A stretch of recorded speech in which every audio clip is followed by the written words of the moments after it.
शिक्षाप्रद एवं प्रेरणादायक कहानियों की कड़ी में सुनते हैं आज की कहानी।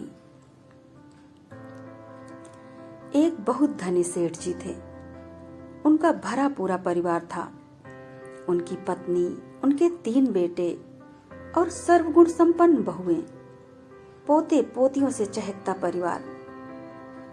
एक रात सेठ ने सपने में देखा कि माता लक्ष्मी उनसे कह रही हैं कि अब मैं तुम्हारा घर छोड़कर जा रही हूँ।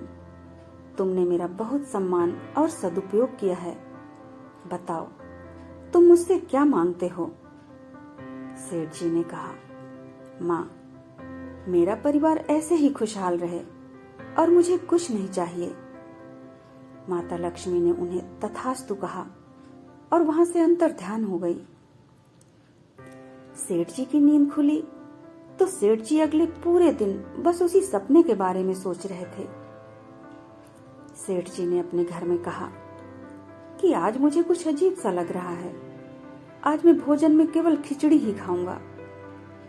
सेठ जी की बहुओं ने सेठानी जी से पूछा, अम्मा, आप कहें तो आज सब लोगों के लिए खिचड़ी ही बना लें।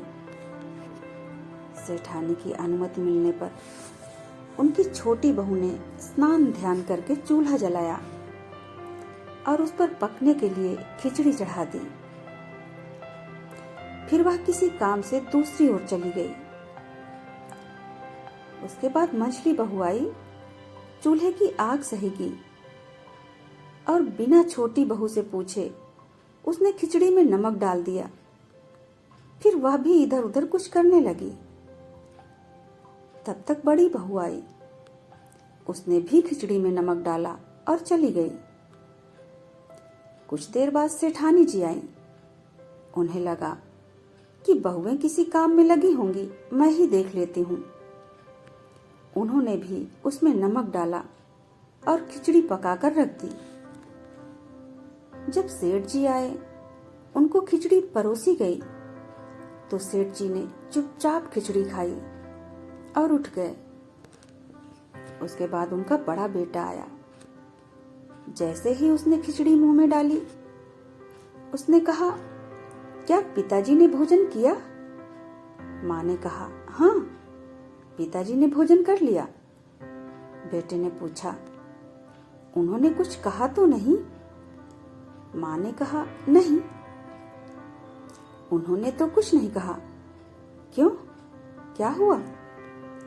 बेटे ने कहा, कुछ नहीं, और वह भी भोजन करके उठ गया। इसी तरह सभी बेटों ने अपने से पहले वाले के बारे में पूछा और चुपचाप भोजन करके उठ गए।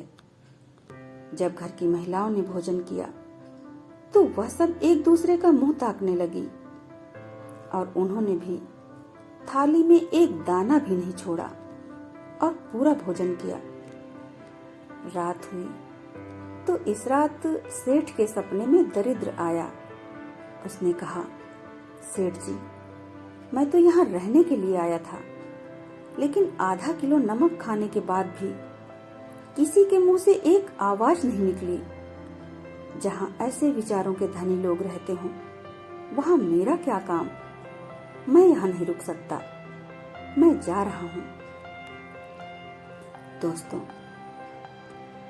तुलसीदास जी ने रामचरितमानस में कहा है, जहाँ सुमति तहाँ संपत्ति नाना, जहाँ कुमति तहाँ विपत्ति निदाना।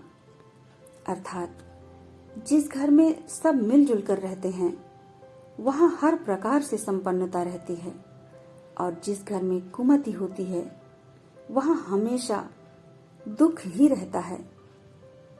हमारे घर में लक्ष्मी का निवास होगा या दरिद्र का, यह हमारे विचार और व्यवहार पर निर्भर करता है। धन्यवाद।